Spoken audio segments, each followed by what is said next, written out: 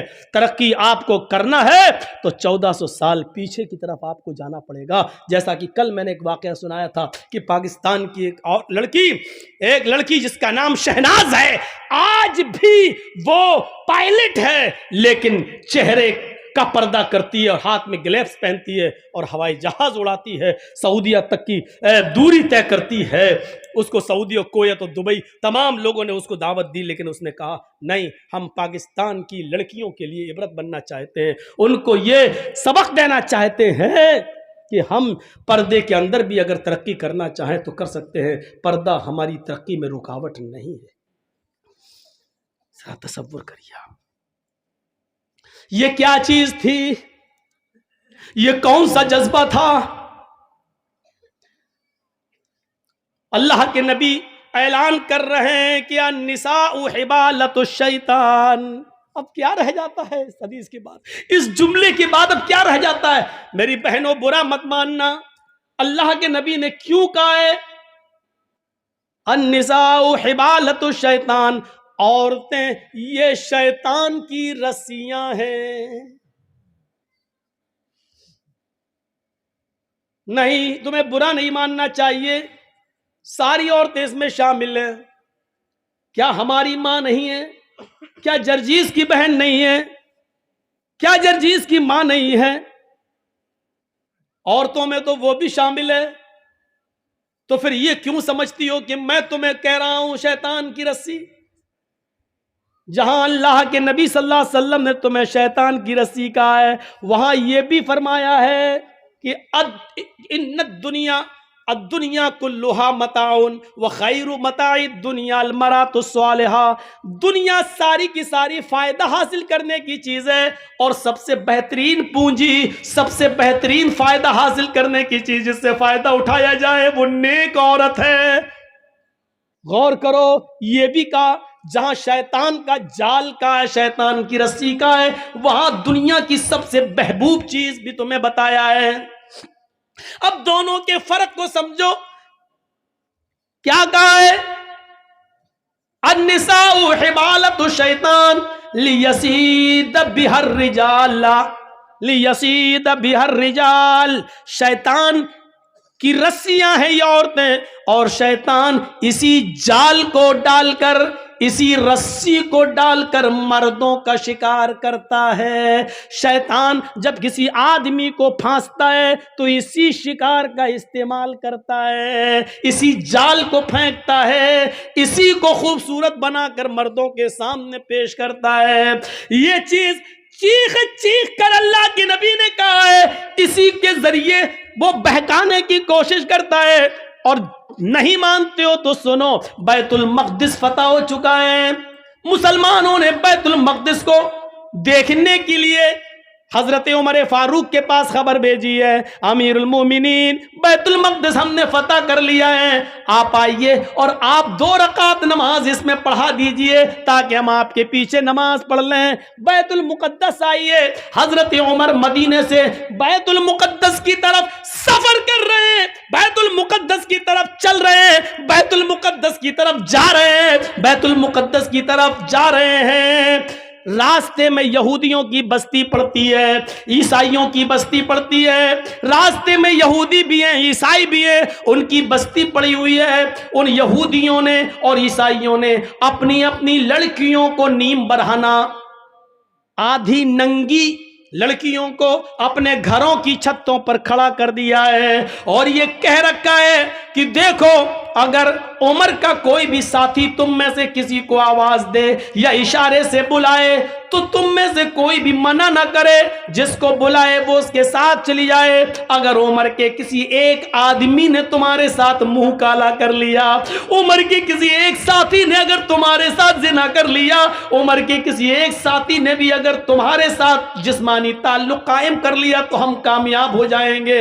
اپنے مقصد میں یہودیوں نے اور عیسائیوں نے اپنی لڑکیوں کو نیم برہنہ اپنے گھروں کی چھتوں پر کھڑا کر دیا۔ غور کرو، یعنی شیطان نے اپنا جال بچھا دیا صحابہ کو بدنام کرنے کے لیے، صحابہ کو برباد کرنے کے لیے، صحابہ کے ایمان کو جھنجھوڑنے کے لیے، صحابہ کے ایمان کو ختم کرنے کے لیے۔ ادھر حضرت عمر فاروق کو جب یہ پتا چلا کہ ان یہودی اور عیسائیوں نے ایسا کر لیا تو انہوں نے حکم دیا کہ لوگوں میں پیچھے پیچھے چلوں گا، آگے آگے نہیں۔ سنو، یہودیوں کی لڑکیاں گندے اشعار پڑھیں گی، اپنی طرف تمہیں بلائیں گی، اپنی طرف تمہیں مائل کریں گی، میک اپ کیے ہوئے ہوں گی اور نیم برہنہ ہوں گی۔ آئے میرے ساتھیوں، تم لوگوں نے ایک لمبی جنگ لڑی ہے، کئی مہینوں سے تم اپنے گھر نہیں گئے ہو سکتا ہے کہ تم میں سے کسی کو اپنی بیوی کی یاد آ رہی ہو، کیونکہ کئی مہینے تم جنگوں میں رہے ہو اور اپنے بال بچوں سے، اپنی بیوی بچوں سے تم ملے نہیں ہو، اس لیے ہو سکتا ہے تھوڑی دیر کے لیے تمہاری نظریں ان یہودی لڑکیوں پر ٹک جائیں، ان عیسائی لڑکیوں پر ٹک جائیں، اور یہ بھی ہو سکتا ہے کہ نظروں سے نظریں ملیں اور یہ تیر نظروں کے راستے سے دل کے اندر پیوست ہو جائے۔ کہیں ایسا نہ ہو کہ پھر تم میں سے کوئی غلط کام کر بیٹھے۔ میں ننگی تلوار لے کر باہر پیچھے پیچھے چلوں گا، اگر تم میں سے کسی ایک کی نظر یہودی کی لڑکی پر اور عیسائیوں کی لڑکی پر پڑے گی تو میری تلوار اس کی گردن کی اوپر چلے گی۔ تمہارے قرآن کا حکم ہے قل للمؤمنات یغضضن من ابصارهن ويحفظن فروجهن ولا يبدين زینتهن، کہ تم جب بھی بازاروں میں یا کہیں چلو تو اپنی نگاہیں نیچی کر کے چلو۔ یہ عورتوں کا حکم ہے تو تمہیں بھی حکم ہے قل للمؤمنین یغضوا من ابصارهم، آئے محمد کے ساتھیو تم بھی نگاہیں نیچی کر کے چلو۔ تمہیں بھی حکم ہے اپنی نگاہیں نیچی رکھنا اور قرآن کی آیت پڑھتے ہوئے نکل جانا، کوئی کسی کی طرف نظر اٹھا کر نہیں دیکھے گا۔ حضرت عمر نے جب یہ خطبہ دیا، سارے صحابہ نے اپنے دل کی گہرائیوں میں پیوست کر لیا اور چلنے لگے۔ جب چلتے چلتے یہودیوں کی بستی آئی، یہودیوں کی لڑکیاں اور عیسائیوں کی لڑکیاں اس منظر کو دیکھ رہی ہیں، اور جب یہ اس گاؤں سے گزرنے لگے، ان کی چھتوں کے پاس سے گزرنے لگے تو ان کے میک اپ لائٹ مارنے لگے، ان کی خوبصورتی چمکنے لگی، ان کے حسن و جمال انگڑائیاں لینے لگے میرے بھائیوں، اور ساتھ میں سریلی اور میٹھی آواز میں بجنے والے گانوں نے میرے بھائیوں کانوں کے اندر ایک عجیب کھنکھناہٹ پیدا کر دی۔ لیکن جب وہ گانا گا رہی تھی تو محمد کے ساتھی، عمر فاروق کے یہ ساتھی چیخ چیخ کر قرآن کی آیت پڑھنے لگے قل للمؤمنین یغضوا من ابصارهم ويحفظوا فروجهم، قل للمؤمنین یغضوا من ابصارهم ويحفظوا فروجهم۔ تھوڑی دیر لگی ہے کہ آپ کا یہ قافلہ اور صحابہ کا یہ قافلہ تھوڑی دور نکل جاتا ہے، قرآن کی ان آیتوں کے آگے ان گانوں کی آوازیں مدھم پڑ جاتی ہیں، سلو ہو جاتی ہے۔ صحابہ کرام یہ قرآن کی آیتیں پڑھتے ہوئے آگے نکل جاتے ہیں۔ ان لڑکیوں کی طرف کبھی جھانک کر بھی نہیں دیکھا ہے۔ ان لڑکیوں نے سوچا ہمارے ماں باپ تو ہماری عزت کا سودا کرنے کے لیے تیار ہو گئے، لیکن عمر کے ساتھیوں نے ہماری طرف نظر اٹھا کر بھی نہیں دیکھا، ہماری عزت و آبرو کو محفوظ رکھا، کسی نے ہماری عزت و آبرو سے کھلواڑ نہیں کیا۔ لہٰذا یہی وہ لوگ ہیں جو آگے بھی ہماری شرمگاہ کی، ہماری عزتوں کی حفاظت کریں گے، ہماری باڈی اور ہماری جسموں کی حفاظت کریں گے، جنہوں نے ہمیں گھاس نہیں ڈالی۔ اگر ہم ان کی بیوی بن جائیں، ہم ان کی رفیق حیات بن جائیں، ہم ان کی شریک حیات بن جائیں تو یہ ہمارا کتنا احترام کریں گے۔ وہ اپنی چادریں اوڑھ کر، اپنا جسم چھپا کر گھروں کی چھتوں سے نیچے اترتی ہیں اور بھاگتی اور دوڑتی ہوئی جاتی ہے اور کہتی ہیں اے عمر کے ساتھیو، اے عمر کے ساتھیو، اے امیر المومنین کے ساتھیو، اکیلے کہاں چلے جا رہے ہو؟ ہماری عزت و آبرو کی حفاظت کر کے ہماری طرف نظریں اٹھا کر بھی نہ دیکھے اور چلے جا رہے ہو۔ ہمارے ماں باپ نے تو ہماری عزتوں کا سودا کر دیا تھا، لیکن تم نے ہماری عزت و آبرو کی طرف نظر اٹھا کر بھی نہیں دیکھا۔ تم ہی ہماری حفاظت کر سکو گے، تمہاری پاس جو کتاب ہے وہ کتاب ہمیں ایک نئی زندگی دے سکتی ہے، وہ کتاب ہی ہماری زندگی میں انقلاب پیدا کر سکتی ہے، وہ کتاب ہی ہماری زندگی میں ایک نیا رول ادا کر سکتی ہے۔